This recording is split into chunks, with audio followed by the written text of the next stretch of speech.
She was abandoned by her husband for being infertile. 20 years later, she returned to face him, bringing the 3 adopted children he said could never be real family. What happened next shook the entire room and left him speechless. This isn't just a story about revenge, it's about healing, love, and rewriting destiny. Where are you watching from? Let us know in the comments, and don't forget to subscribe to hear more stories that touch the heart and stir the soul. They say life doesn't fall apart all at once. But that afternoon in Boston, it shattered for me in a single sentence. I had just come home from the clinic. The vase of tulips I'd arranged on the dining table still stood perfectly upright in the center of our hand-carved mahogany heirloom, our wedding gift from Andrew's parents. I remember touching the lip of the glass with shaking fingers, as if anchoring myself to something beautiful in a world that was about to stop making sense. Outside, Beacon Hill shimmered in its springtime glory, magnolias bursting in bloom along cobbled sidewalks. But the only thing blooming inside me was panic. I was 32. Andrew and I had been trying to have a baby for 2 years. We had done everything, the vitamins, the calendars, the silent hope each month that never turned into anything more. So when Dr. Levin called and asked me to come in to discuss the results, I already had a sense something was wrong. But nothing could have prepared me for the cold clarity of those words. Premature ovarian failure. I had rehearsed how I would tell Andrew, imagined dozens of versions on the drive home. He would sit beside me, hold my hand, we'd cry together, and talk through options. Donor eggs, surrogacy, adoption. We'd still be a family. We'd find another way. He'd say he loved me, that we were in this together. That's what love does, right? But the man who stepped through the door that evening wasn't the man I thought I married. He loosened his tie, kissed my cheek, and started rattling off updates about some senator's endorsement for his judicial nomination. Then he noticed my face. "Grace, what is it?" I told him. Plainly, simply, I can't have children, not biologically. His face didn't fall in grief or rush with concern. It went still, calculating. That should have been my first clue. He sat down, slowly, as if the furniture beneath him might give way. "You're sure?" he asked. I nodded. The doctor confirmed it. My hormone levels are consistent with ovarian failure. He ran a hand through his hair and stared at the wall for a long time. "What does that mean exactly?" "It means, even with treatment, the odds of using my own eggs are almost non-existent." "But we could use someone else's," he said, slowly, carefully. "Donor eggs? Yes. Or surrogacy. Or we could adopt." Andrew's jaw tightened. "So none of our children would actually be yours." I felt something break right then. It wasn't a crack you could hear. It was internal, like something sacred slipping into shadow. "No," I said quietly. "They wouldn't share my DNA, but I'd carry them, raise them, love them." He stood and walked to the window, looking out at our manicured garden like it held some answer. "And adoption," I added, "is still very much on the table. We could be parents in other ways." He didn't answer right away. I thought maybe he was absorbing it, considering. Instead, he turned to me with a voice cool as marble. "Grace, I need a traditional family, a full one. My campaign, my image, it depends on that." I blinked. "You mean you wouldn't consider adoption?" "I need children that carry my bloodline," he said, his tone distant. "The Whitmore name matters. It carries weight in this city." I laughed, soft and hollow. "So this is about legacy, optics?" "It's not just that," he said. "I want to see myself in my children. Isn't that natural?" "What about seeing love in them?" I snapped, finally losing control. "What about raising a child because we want to give them a home, not just because they look like us?" His expression shuddered. He picked up his briefcase. "I've been patient, Grace, but if we're no longer aligned on this, maybe we need to reevaluate what we're doing." "Reevaluate?" My voice cracked. "I just found out I can't have children, and you're talking like this is a business deal." "In many ways, marriage is a deal," he replied, "and unfortunately, the terms have changed." He slept in the guest room that night. The next morning, I woke to the sound of zippers. He was packing, folding his designer suits into his monogrammed luggage like we were just going on a weekend trip. When I asked where he was going, he said, "To the Four Seasons. I need some space." I wanted to scream. I wanted to tear every blooming tulip in the vase apart and scatter the petals across the floor. Instead, I just stood there, silent, watching the man I'd loved for 7 years walk away because my womb had betrayed me. No apology, no hug, just a nod and a closed door. 3 weeks later, the divorce papers arrived. His firm, naturally, had already prepared everything. I sat across from Andrew in a cold, glass-walled conference room, staring at the same man who used to trace promises on my bare shoulder in the dark. Now he sat with perfect posture, sliding documents across the table, as if they were nothing more than real estate transactions. "I married you to build a family," he said, matter-of-factly, "not to raise someone else's kids." The last string in my heart snapped. I signed. And just like that, my so-called perfect life vanished. My brownstone in Beacon Hill became haunted with echoes. The nursery I had once imagined, green walls, tiny stars on the ceiling, the crib I found at a vintage market, remained a ghost room. I'd walk past it and feel the silence press against my skin like fog. The worst part? People didn't look at me with anger. They looked at me with pity. I became the woman he left because she couldn't have children. I became a whisper at fundraisers, a cautionary tale in political wife circles. I stopped getting invites to events. Andrew got a new fiancée within months. Rachel, the daughter of his firm's managing partner. 10 years younger, fertile, glowing. I saw them once at a restaurant. She was visibly pregnant. He didn't even see me walk past their table. That night I went home and opened every cabinet, every drawer, and threw things into boxes. Dresses I'd worn to galas, dishes we bought on our honeymoon, that damn monogrammed vase. I packed them all or left them behind. I called a real estate agent the next morning and said, "Sell it, I'm done here." Boston had been my dream. But dreams don't always die gently. Sometimes they collapse, so I left. I drove west, across state lines, to a city where no one knew me, to a future I hadn't planned. All I carried was a suitcase, a small settlement check, and a heart so hollow it echoed.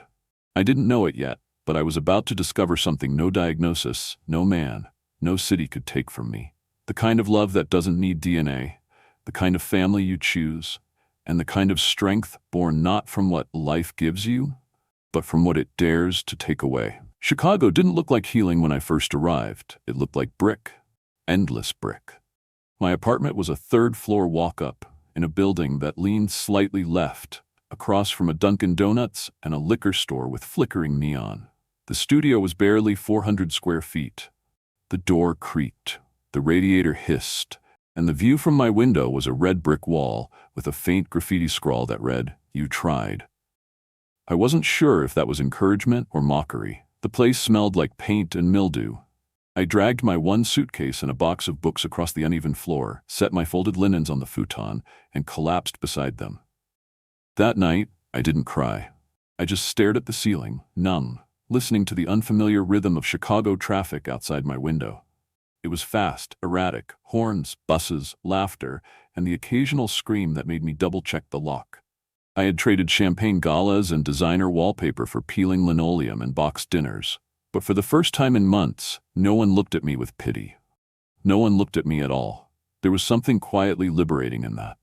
I wasn't Grace Whitmore, the woman whose husband left her because she couldn't bear children. I was just Grace. No last name, no backstory, just a woman trying to breathe without breaking.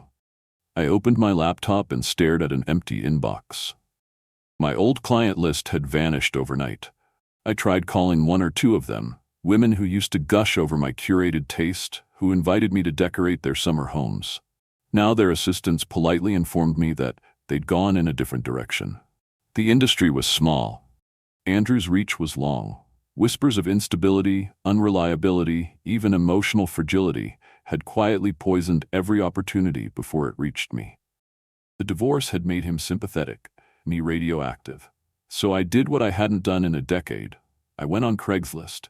Help choose paint colors for condo. Furniture arrangement help, $75 flat rate.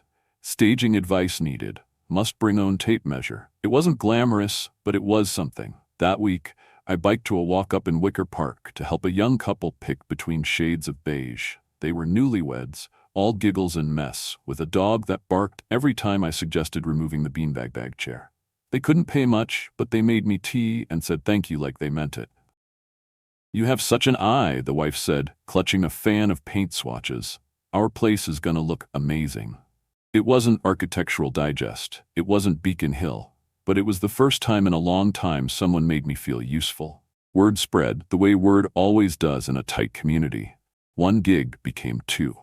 I printed business cards at Kinko's, Grace Lawson, Interiors with Soul, and taped one to the side of every neighborhood bulletin board I could find. I built a website, simple, clean, no frills. Just my Boston portfolio and a promise. I make spaces feel like home. 4 months later, a local family-owned furniture store called me. "We need someone to design room displays," the owner said. His voice had that endearing Chicago flatness, direct but not unkind. "Not too fancy, just make the floor models look good so people buy them." "Steady hours?" I asked. 20 a week. "Flexible."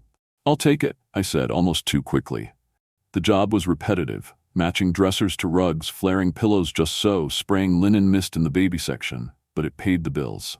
I had a rhythm. I woke at 7, worked till 2, ate dinner watching reruns of old game shows. I avoided the parks on weekends. I crossed the street when I saw a baby store window. I kept things small, manageable. I refused to hope. Then one afternoon, my manager waved me over. "We need a new setup in the kids section," he said, tapping a corner of the showroom with blank walls and scattered toys. "We're launching a children's furniture line. Bunk beds, desks, storage. Make it magical." Magical. It was a cruel word. But I nodded. For 3 days, I painted leaves on the walls, hung tiny lights from a faux ceiling to look like stars, built a reading nook beneath the bunk, filled it with cushions and picture books.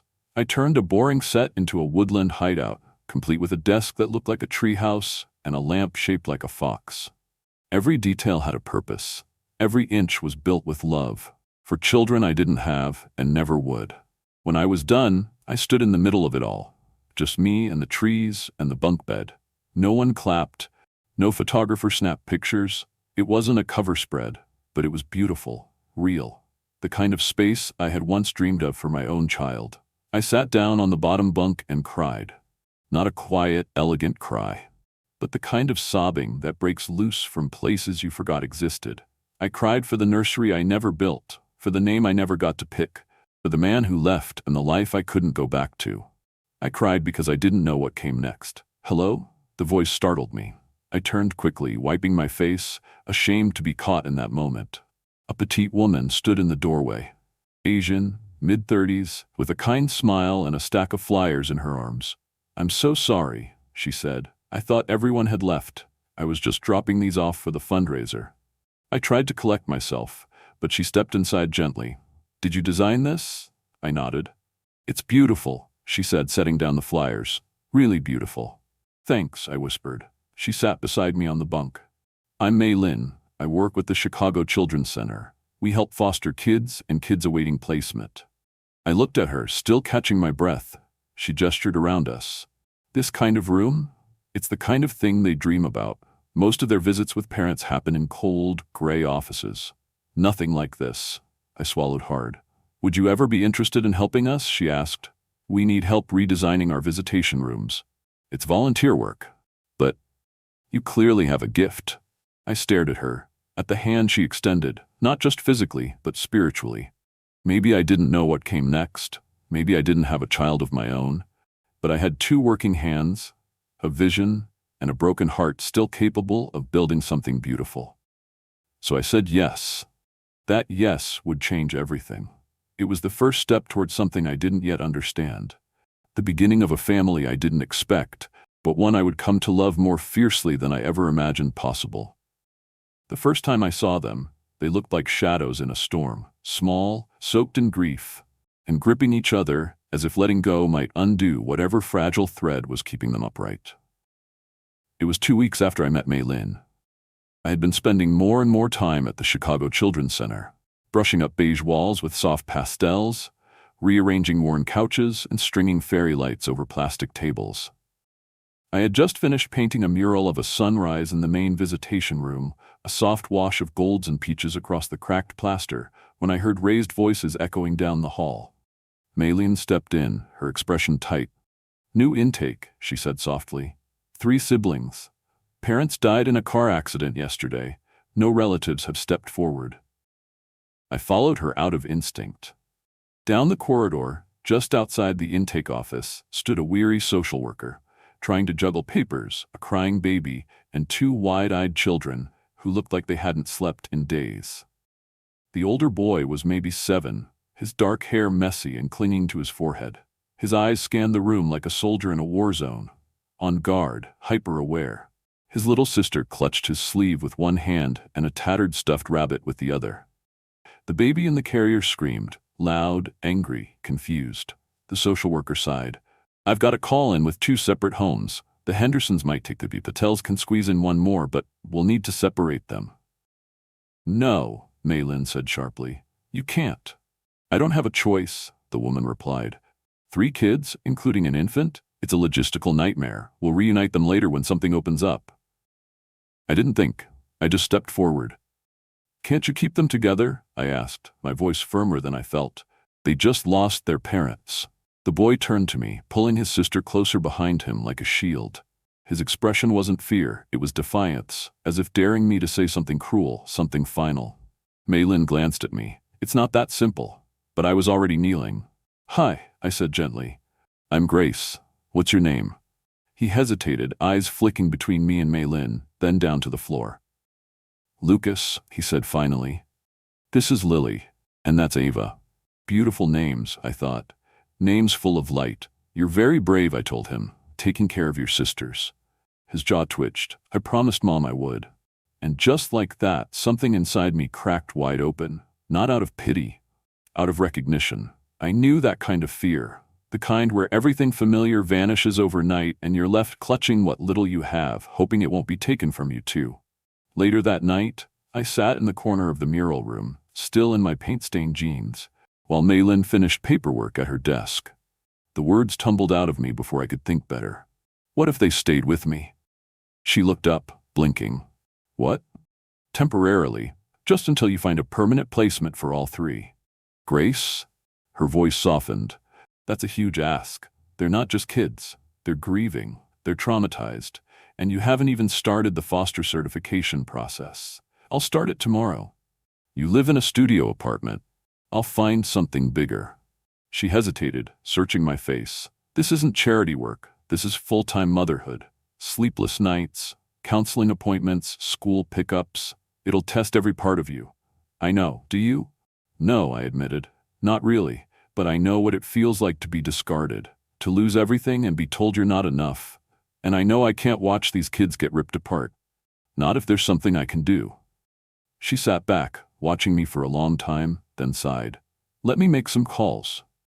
Somehow, impossibly, a miracle happened. The state, desperate for emergency placement, granted me temporary foster status within 48 hours. A licensing worker did a late-night inspection of my shoebox apartment, nodding slowly as I pointed out the borrowed crib, the thrifted air mattresses, the drawer full of snacks I'd stocked that morning like a crazed squirrel. "This is highly irregular," the woman said, flipping through forms. "You'll need to enroll in foster parent training immediately, and move into a larger apartment within 30 days. "I understand," I said, signing the papers with trembling hands. That night, my apartment transformed into something I barely recognized. There was a crib wedged beside my kitchen table, an air mattress spread across the floor beneath the only window, diapers stacked beside a frying pan. I'd never made so much space with so little square footage. And in the center of it all, 3 children who didn't know me, didn't trust me, but had nowhere else to go. Lucas lay stiffly on his mattress, eyes open, jaw clenched. Lily had cried herself into a strange, haunted silence, curled beside her stuffed bunny like it was the only anchor she had left. Ava sobbed in the borrowed crib, her tiny fists flailing, refusing sleep. I sat on the edge of my futon, utterly paralyzed. What had I done? I wasn't a mother. I didn't know how to soothe night terrors or bottle feed at 2 a.m. I didn't know how to help a child mourn. I didn't know how to carry 3 lives when I could barely carry my own some days. And then Ava let out a sharp, guttural cry, hoarse and heartbroken. Without thinking, I rose, crossed the room, and gently placed my hand on her back. She froze. Then, slowly, her sobs quieted. I stayed there, hunched awkwardly over the crib, whispering soft nothings into the dark, my palm rising and falling with each tiny breath.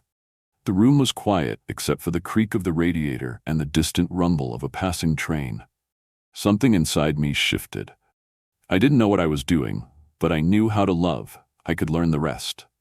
The next morning, I woke before dawn to the sound of Ava stirring. Lily was curled beside Lucas now. He had his arm wrapped protectively around her, eyes still closed, mouth slack in sleep. I stood there for a long time just watching. 3 strangers had walked into my life like a flood, and already somehow it felt like they belonged. Maybe motherhood isn't always about biology or planning or perfect timing. Maybe sometimes it starts with a broken promise and becomes something whole again. Motherhood, I learned, doesn't arrive in a swell of music or a warm glow of certainty. It shows up in sweatpants at 3 a.m. with sour milk on your shoulder, hollow-eyed from another sleepless night, whispering, "You're okay, baby," when you're not even sure you believe it yourself. That's how the weeks passed, with Ava crying, Lily silent, and Lucas refusing to let go of a backpack he carried from room to room like armor. I had 30 days to move. 30 days to prove I could be more than a placeholder for these 3 lives. I gave up my design job at the furniture store. They offered to keep me on part-time, but I needed every waking hour to stabilize the whirlwind that had landed in my apartment.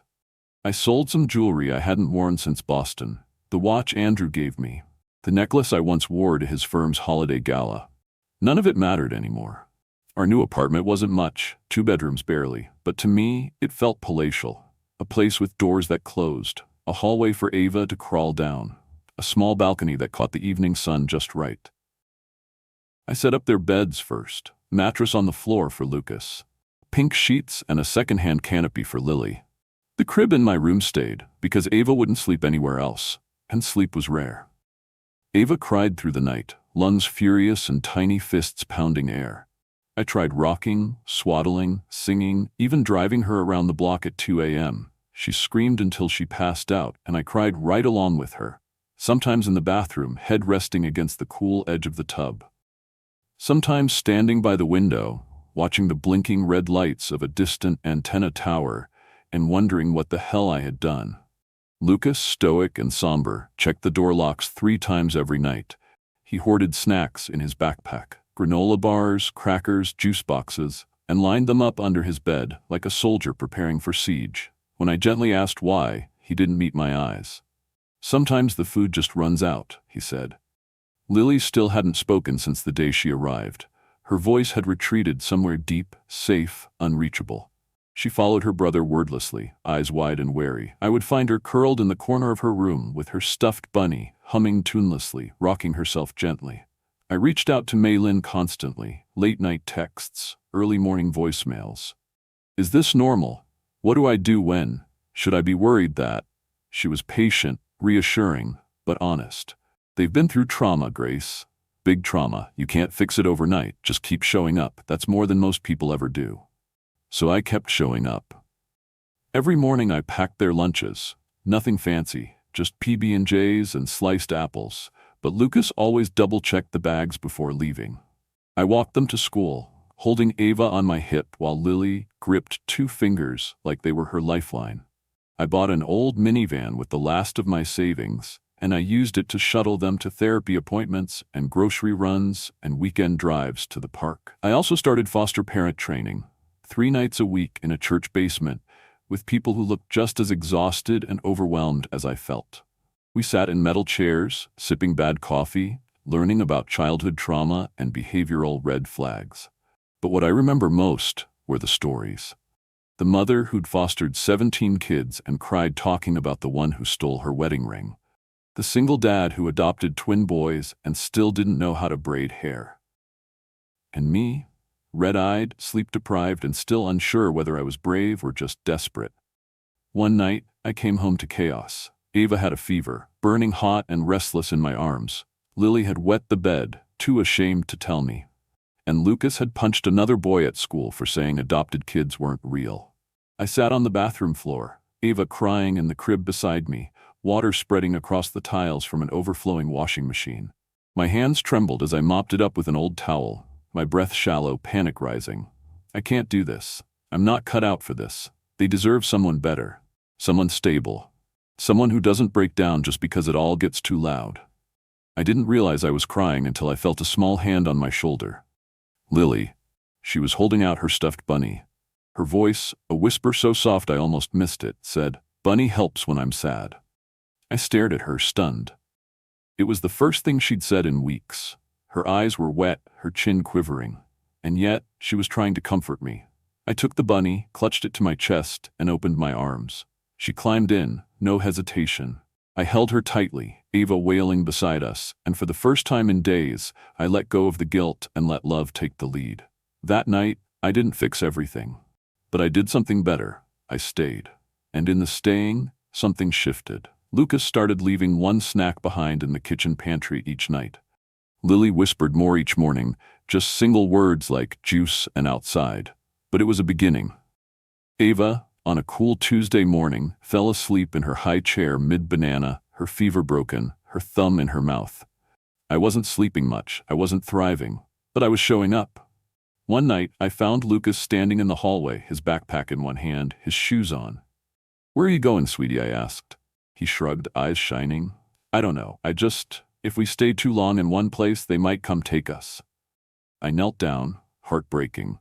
"No one is taking you away, Lucas, not if I have anything to say about it." He looked at me, and for the first time I saw a flicker of hope fight its way through the fear. "Promise?" "I promise," I said, "with everything I have." I didn't know if the system would allow me to keep that promise, but I was going to fight like hell to try. Motherhood isn't about having all the answers. It's about being there for the questions. Every single day. And for the first time since the moment I signed those papers back in Boston, I felt something returning. Something fierce. Something rooted. Purpose. The morning of the hearing, I stared at myself in the mirror, trying to make peace with the woman I saw staring back. My hair was pulled back in a neat bun, my blazer was secondhand but pressed, and my nerves, well, those were beyond repair. My hands trembled as I applied mascara. Not for vanity, but to feel like I was still composed, still anchored. I needed every shred of composure I could fake. Because today, I wasn't decorating a room or managing tantrums. I was standing before a judge to prove I was worthy of being called their mother. 9 months had passed since Lucas, Lily, and Ava came into my life like a storm. 9 months of early morning cereal spills and late-night fever checks. Of therapy sessions, meltdowns, breakthroughs, and whispered bedtime reassurances. 9 months of fighting back fear, of growing into something I never thought I could be. A mother. Not because I gave birth, but because I showed up every day. And now it came down to this. One woman, one gavel, and a thick manila folder that determined whether we got to stay a family. The courtroom was cold and too bright. The kind of place that felt designed to shrink you. Lucas sat stiffly beside me in his dress pants and a clip-on tie that kept twisting sideways. Lily wore a pale blue dress and clutched her stuffed bunny like a sacred relic. Ava, now walking and full of sass, was with the guardian ad litem near the back, chewing furiously on a biscuit while babbling to herself. Across the aisle, the court-appointed guardian reviewed her notes, and the judge, an older woman with deep lines around her mouth and sharp eyes that missed nothing, flipped through the file labeled, "Lawson Grace, Petition for Adoption." "Miss Lawson," she said, peering over her glasses, "are you fully aware of the challenges of adopting 3 children as a single parent?" "Yes, Your Honor," I answered, my voice steadier than I expected. "I've completed the training classes, home visits, and financial documentation required." The judge nodded but didn't smile. "Yes, I've reviewed those reports. However," she paused, "interior design consulting is not a predictable income, is it? Your file notes that you've been in Chicago for just under a year." I took a breath. "That's correct. But I've been steadily growing a client base. I've also launched an online design service. I work from home most days, so I can be available for the kids. It's allowed me to balance income and childcare." She didn't nod this time, she just stared, waiting. I wasn't done. I leaned forward, folding my hands together. "I know I don't check every box. I know I'm not a 2-parent household with a 6-figure salary and a nanny. But what I do have is consistency, structure, and an unshakable commitment to these children. I've built support through my church, through Maylin and the center, and a single-parent group. I have people, and I have them. I gestured to the kids. They have me. There was a long pause. Then the judge spoke again, her tone firmer. These children have experienced significant trauma. The boy still hoards food. The girl exhibits signs of selective mutism. The baby. Ava, I said softly. Yes, the judge continued. Ava was underweight when placed. These are not children without complications. I know, I said, but they are also children with courage. Lucas is curious and fiercely protective. He's already reading above grade level and building science models out of scrap metal. Lily speaks at home now. She hums while she draws, and she started talking to the neighbor's cat through the window. And Ava, she sings nonsense songs when she thinks no one's listening. She climbs like a mountain goat and kisses every scraped knee with the seriousness of a surgeon. They're healing. And I'm not perfect, but I am consistent. I am here. I won't give up on them. The judge watched me closely, her expression unreadable. She turned to the court-appointed guardian. Miss Alvarez, do you have a statement? Miss Alvarez stood and cleared her throat. After conducting home visits and interviews, I can say the children are clearly bonded with Miss Lawson. They exhibit signs of stability and attachment not often seen this early in foster placements. While her finances are modest, Miss Lawson has shown resourcefulness and resilience. The children identify her as Mom. In my professional opinion, this adoption would serve their best interest. That word, Mom, landed like a stone in my chest. Heavy, sacred. The judge nodded slowly and leaned back in her chair. I've seen many people walk into this courtroom with the right paperwork and the wrong heart. You, Miss Lawson, she paused, then looked straight at me. You have the right heart. That matters more than you know. I exhaled, barely aware I'd been holding my breath. After reviewing all documentation and testimony, she said, lifting the file, the court grants the petition for adoption of Lucas, Lily, and Ava. She looked at the three children. Congratulations, kids. As of today, Grace Lawson is your legal mother. For a moment, no one moved. Then Lucas whispered, Really? I nodded, blinking back tears. Really, baby? We're a forever family now. Lily pressed her bunny to her face and giggled, a sound so light it felt like sunlight. Ava shrieked from across the room, clapping wildly like she knew, deep in her toddler soul, that something monumental had happened. The judge offered a rare, small smile. Miss Lawson, the real work begins now. I know, I said, and I'm ready. After the hearing, we stepped into the hallway, and the children wrapped their arms around me all at once. A tangle of limbs and tears and laughter. Lucas clung tight, face buried in my jacket. Lily whispered, Mama, into my ear. And Ava, sweet, chaotic Ava, kept trying to take off her shoes and throw them down the hall. Outside the courthouse, the sun had broken through the clouds. Chicago in spring can be a stubborn thing. Cold in the morning, warmth sneaking in by afternoon. I looked up at the pale blue sky and thought about Boston, about the echoing brownstone I left behind, the life I thought I needed. I had never planned for this, but I had never felt more right. There were still challenges ahead, therapy sessions, school meetings, scraped knees, and financial juggling.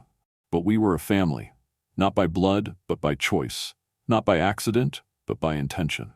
And that, I realized, was a kind of miracle no biology could guarantee. I was Grace Lawson, a motherly, and forever. The first night in our new apartment as a real family, I tucked each of them in with a kiss on the forehead and a whispered, You're safe. Then I sat on the edge of my bed, our small, messy two-bedroom with peeling baseboards and cracked tiles, and let it hit me. They were mine, not just in name or on paper, but in the ways that matter. In the way Lucas leaned his head on my shoulder after a hard day. In the way Lily reached for my hand during thunderstorms. In the way Ava, who couldn't yet say, I love you, would pat my cheek and giggle, as if she'd found her way of telling me anyway. But love, I had learned, doesn't pay the bills. I was running on fumes, financially and physically. The child care costs alone were threatening to sink me, especially for Ava. And my small freelance jobs were too scattered, too dependent on clients who canceled last minute or paid late. One afternoon, after yet another client backed out of a full-room redesign, I sat at the kitchen table with an overdue utility bill in one hand and Ava's daycare invoice in the other, my stomach in knots. That night, after the kids were asleep, I sat on the couch, laptop glowing in the dark. I was exhausted. But something inside me burned, a stubbornness I'd long thought extinguished. The fire that once made me the best in my Boston field. That fire hadn't died. It had just been repurposed. I opened a blank web page and began building something new. Room-by-room designs, interior styling for real families. It was a simple concept. Clients would send photos of a space, their measurements, and their budget. I'd return a customized design plan, color palette, layout, furniture suggestions, and DIY guides. Affordable, flexible, easy to execute. For people like me. People who didn't live in houses with butlers and personal decorators. People who needed beauty and order but couldn't afford a full-service firm. The next morning, I sent out emails to every mom blog, budget lifestyle forum, and local parenting group I could find. I offered free designs to 3 single moms as portfolio starters. Within days, one of those moms posted a glowing review with before and after photos, then another, then a third. The following week, a local Mommy and Me blogger featured me on her Instagram page. I woke up to 17 inquiries in my inbox. It wasn't a fortune. I charged $250 per room. More than fair, but still enough to make a dent in the rent. Most clients were young couples, new parents, single dads, or empty nesters downsizing after retirement. They didn't want designer logos or imported chandeliers. They wanted warmth, practicality, rooms that hugged them when they came home. And I understood that better than anyone. Within 6 months, I was working 5 nights a week after the kids were in bed. I scheduled phone consults during nap time and built mood boards while waiting in the pickup line at school. I said no to in-person jobs unless they paid well and fit into our tight routine. Slowly, the bills stopped piling up. The lights stayed on. And for the first time since leaving Boston, I didn't feel like I was surviving. I felt like I was building. The kids were growing too. Lucas was thriving in school, his teachers astonished by how quickly he caught up, then soared ahead. He loved science, especially anything mechanical. One evening, I found him disassembling an old toaster on the porch. "I just want to see how it works," he said, eyes bright. "You planning to put it back together?" I asked. He shrugged. "Not really, but I'm learning what not to do next time."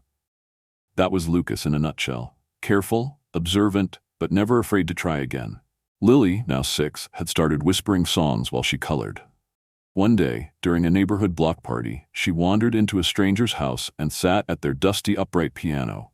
Her small fingers tapped out a melody, soft, haunting, perfect. Everyone turned to look. The music said everything her silence never could. I found her a local piano teacher who charged next to nothing. "She doesn't talk much," I warned. The teacher just smiled. "She doesn't need to." As for Ava, my wild, fearless Ava, she was the heart of the home. She wore tutus over her pajamas, insisted on pouring her own cereal, and carried around a plastic toy camera wherever she went. At 3, she took blurry photos of everything. Lucas fixing his robot, Lily at the keys, me cooking dinner. Her pictures weren't technically perfect, but they held something real. Fragments of love and ordinary beauty. I printed them, one by one, and pinned them above my desk. One evening, I sat back and looked around our small living room. It had evolved into a portrait of our life.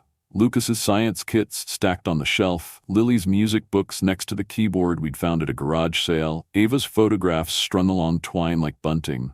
My desk was nestled in the corner, next to the playpen I still hadn't found the heart to dismantle. It wasn't magazine-worthy, but it was ours. Honest and whole. I found myself wondering if Andrew would recognize me now. Not the clothes or the address, but the strength, the quiet, stubborn joy. The kind of family he once said could never be built without bloodlines and legacy. The kind of family I had built anyway. I thought about Boston sometimes. In moments of stillness, when the house was quiet and the weight of the day settled over me like a soft quilt, I'd see flashes of the old life.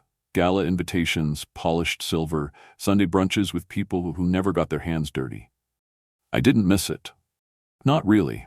It had been beautiful in a distant, curated way. But it never filled me the way this did. The way watching Ava dance barefoot in the kitchen did. Or the way Lily's hands fluttered over piano keys like butterflies. Or the way Lucas waited for me to check his homework every night, even when he already knew he got it right. I hadn't just healed. I had rooted. And in that rootedness, I had grown something unexpected. Something sacred. A life that had nothing to do with status or surnames. A life that was messy, unpredictable, loud and deeply, fiercely loved. I was still tired, still worried about bills and college savings and whether I was doing it all right. But every night, when I turned out the lights and checked in on 3 sleeping children, each of them safe in a home we built together, I knew one thing for sure. I hadn't rescued them. They had rescued me too. It began with a brochure. "Mom, have you seen my MIT packet?"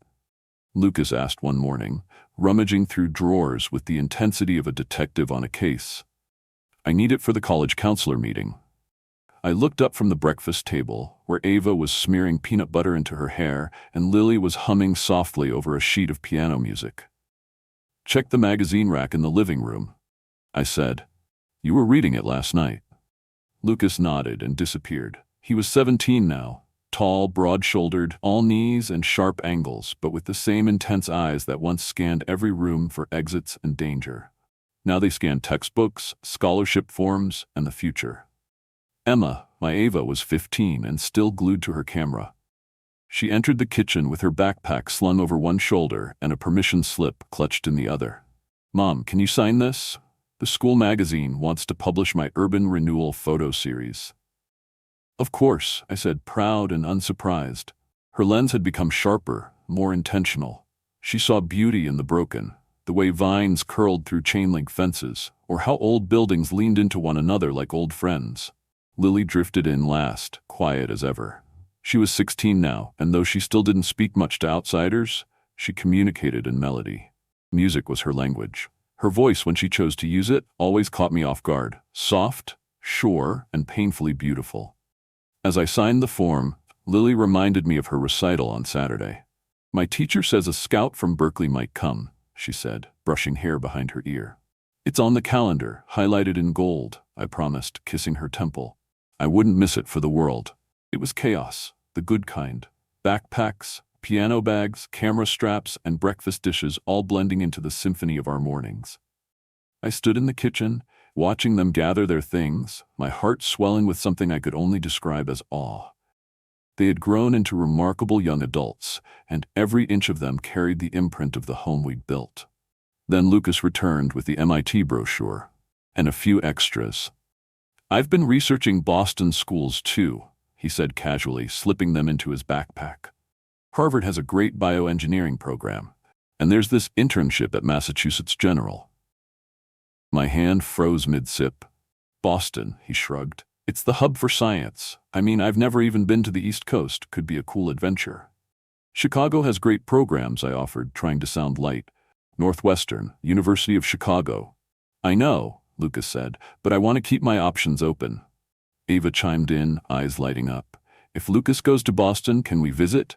I've seen so many beautiful photos, historical buildings, brick alleys, skyline shots. It'd be perfect for my next project." I managed to smile. "We'll see. Boston winters are brutal. You might prefer California sunshine."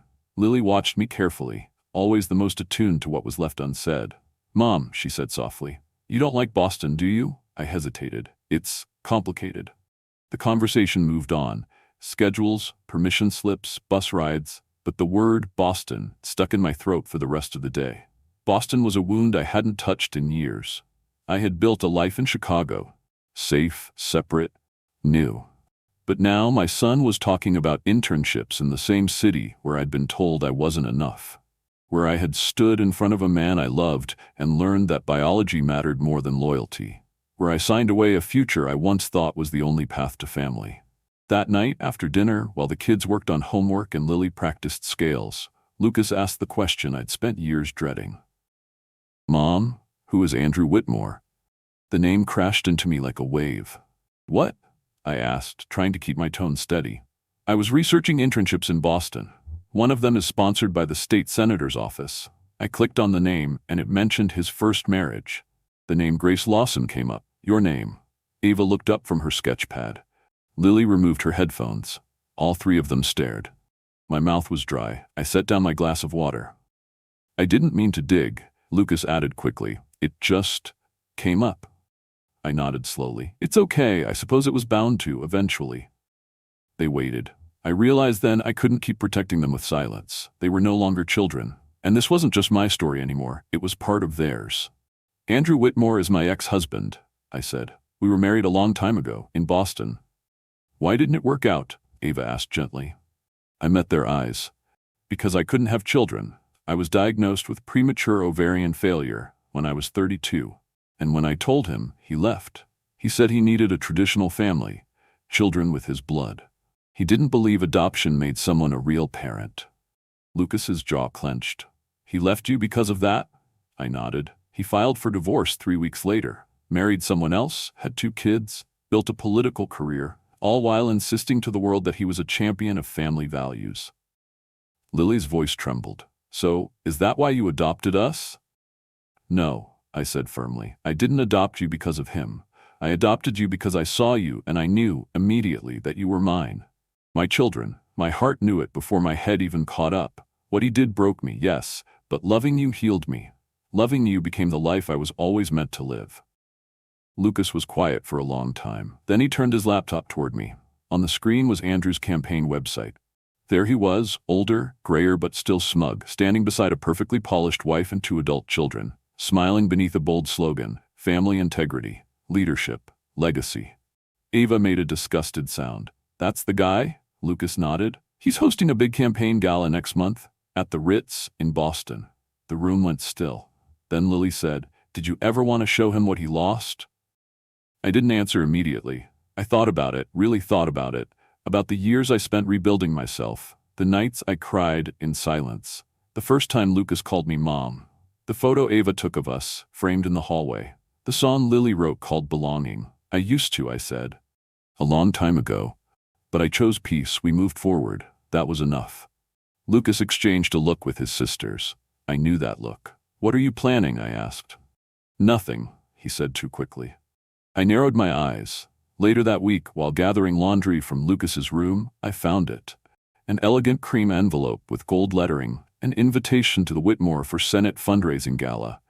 Underneath it, a hotel reservation in Boston, and then an acceptance letter. Lucas had been accepted as an intern on Whitmore's campaign. My breath caught. What were they doing? And why did I have the strange feeling that, for the first time in 20 years, the past wasn't done with me? When I confronted Lucas, the envelope in my hand and my heart lodged somewhere between fear and fury. He didn't flinch. He didn't look sheepish or apologetic. He looked calm. Ready. I can explain, he said. Please do, I replied, my voice carefully neutral though my insides were anything but. He sat down beside me on the bed, still wearing the dark blue hoodie that made him look younger than he was. After you told us the truth about him, about why your marriage ended, we couldn't stop thinking about it. He's out there, Mom, running for office using words like integrity and family values like they actually mean something to him. I said nothing. I wanted to hear the rest. So, we decided he shouldn't get to hide from the truth. Not forever. We? I asked. Me, Lily, Ava? I blinked. All 3 of you? He nodded. Zoe? Lily? She got a slot to perform at the gala through her piano instructor's connection to the Boston Art Society. Ava applied for a freelance youth photographer spot through her school's arts program. And me? I used my GPA and science awards to land the internship. They don't know who I am, Mom. I used my legal name, Lucas Sullivan, not Morgan. My head spun. You forged a plan to infiltrate your biological father's campaign? We didn't lie, he said defensively. We just withheld some context. He paused, glancing toward the hallway like he could already hear his sisters listening behind the door. Because we wanted him to see. We wanted you to be seen. To stand in that room, walk past him with your head held high, and know that the family he said wasn't good enough turned out amazing. My chest ached. And we thought, he added more carefully, you might want that too. Later that night, I sat all 3 of them down in the living room. Ava perched on the arm of the couch, camera strap around her neck, already forming a photo series in her head. Lily sat cross-legged beside her, fingers twitching as if mentally practicing a melody. Lucas leaned forward, elbows on his knees. You should have told me, I said quietly. We didn't think you'd say yes, Ava replied. She's right, Lily added softly. You've spent so long staying away from Boston. We didn't want to reopen anything that might hurt you. Hurting me isn't what this is, I said. But blindsiding me would have been. We didn't mean to, Lucas said, his voice low. But Mom, he doesn't get to pretend he's a hero. not without seeing what he threw away. I looked at them. These three beautiful souls who had once been strangers, now defenders of my story, warriors in their own quiet ways. I didn't know if this was wise. I didn't know if it would heal anything. But they needed this. Not for revenge, but for reckoning. For truth, so I agreed, with conditions. No confrontations, I said. No dramatic speeches, no outbursts, no sabotaging his campaign. We go, we're seen, and then we leave, with dignity. They nodded solemnly. Lucas booked an extra hotel room for me. Ava packed an extra battery for her camera. Lily practiced a haunting rendition of Pachelbel's canon in D, her own idea, subtle and devastating. A week later, we arrived in Boston. The city hadn't changed. The brownstones still stood proud in Beacon Hill. The sidewalks still gleamed after rain. But I had changed. I no longer walked these streets wondering where I fit. I knew exactly where I belonged, back in Chicago, with the life I had built from ash. But for now, I was here. For them. That night, I slipped into a midnight blue gown and pinned up my hair. Ava adjusted her black shift dress, camera bag strapped across her chest. Lily shimmered in silver, a quiet elegance, her music folder clutched tightly. Lucas wore a sleek black suit, his confidence quiet but unshakable. "You all look like you stepped out of a magazine," I said, misty-eyed. Ava grinned. "Wait until they see you." The Ritz ballroom was opulent, marble floors, golden chandeliers, soft string music wafting above the clinking of glasses and murmured campaign talk. Ava darted through the crowd, camera flashing. Lily took her seat at the baby grand piano near the stage. Lucas disappeared into the sea of staffers. And I entered. People glanced at me, some with curiosity, others with faint recognition they couldn't quite place. I sipped champagne and wandered, nodding politely. Then I saw him. Andrew. Standing near the stage in a halo of donors and politicians, gray streaking his once dark hair, still wearing that practiced smile. At his side, his wife, Catherine, poised and perfect. Their two adult children stood nearby, beautiful in that carefully curated catalog kind of way. He didn't see me at first, but Catherine did. Her smile faltered. She leaned toward him and murmured. He turned, and when our eyes met, time folded in on itself. For a split second, I saw recognition, then panic, then calculation. He excused himself and began moving toward me. I didn't move. "Grace," he said when he reached me. "This is unexpected." "Hello, Andrew. You look, well." "I am well," I said, surprisingly well, considering the odds. His eyes flicked over the crowd, trying to make sense of my presence. Before he could say more, the event coordinator approached. "Senator Whitmore, we're ready for your speech." Your interns queued up the teleprompter. Lucas appeared beside us, clipboard in hand. Andrew did a double take. "You? Lucas Sullivan, sir?" he said coolly. "Just doing my job." Andrew's gaze darted from him to me, to Lily at the piano, then to Ava photographing from the far side of the room. I said nothing. He gave a tight nod and stepped away to the podium. The room hushed. Lily began to play, and the first notes of Pachelbel's canon drifted through the ballroom, the same music that had played at our wedding. Andrew faltered mid-step. I watched as recognition spread across his face. His eyes met mine, then flicked to Lily, then to Ava, then to Lucas, who stood tall at the foot of the stage. He stumbled through the first part of his speech, something about family, commitment, values. But the words rang hollow. The music swelled, the room clapped, but his gaze kept returning to us, his discarded past, now fully realized, undeniable. Afterward, Catherine pulled him into a side room. We didn't follow. There was no need. Later, as we stood in the hotel lobby waiting for our car, Catherine approached me alone. She looked shaken. "I didn't know," she said quietly. "Not the real story. He told me you grew apart." I offered a sad smile. He preferred easy lies over uncomfortable truths. She hesitated. "I've been struggling with infertility for years. We tried for a third child. Nothing worked. He said we weren't trying hard enough." My chest tightened. "I'm sorry," I whispered, and I meant it. She looked at me, eyes brimming. "You've raised beautiful children." "They raised me too," I said. We said goodbye not as enemies, but as women who had once loved the same man and lost something to him. Back in our hotel room, I found my 3 kids waiting, buzzing with adrenaline. "Did you see his face?" Ava asked, eyes wide. "He choked," Lucas said proudly. "Right on the line about legacy."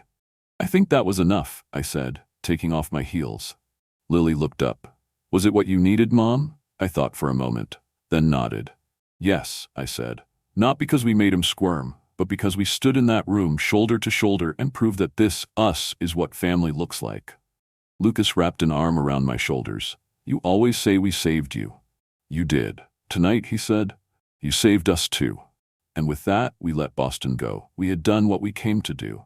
And our story, our real story, was only just beginning. The end. Thank you so much for staying with us until the very end of this story. If you're still here, it means you felt something, and that means the world to us. What can we learn from Grace's journey? That family isn't about DNA or shared last names. It's about love that shows up every single day. It's about healing through connection, finding strength in the people who choose us, and discovering that sometimes the family we build is even more powerful than the one we were born into. Grace didn't set out to be a hero. She was just a woman with a broken heart and an open door. But in giving love, she found purpose. And in facing the past, she gave her children something even greater than a home, a voice, a legacy, a truth. Where are you watching from today? We'd love to hear your story in the comments. If this story moved you, please subscribe to our channel. We have more powerful stories coming, full of resilience, redemption, and the kind of love that doesn't give up. Your support keeps these stories alive. We'll see you in the next one.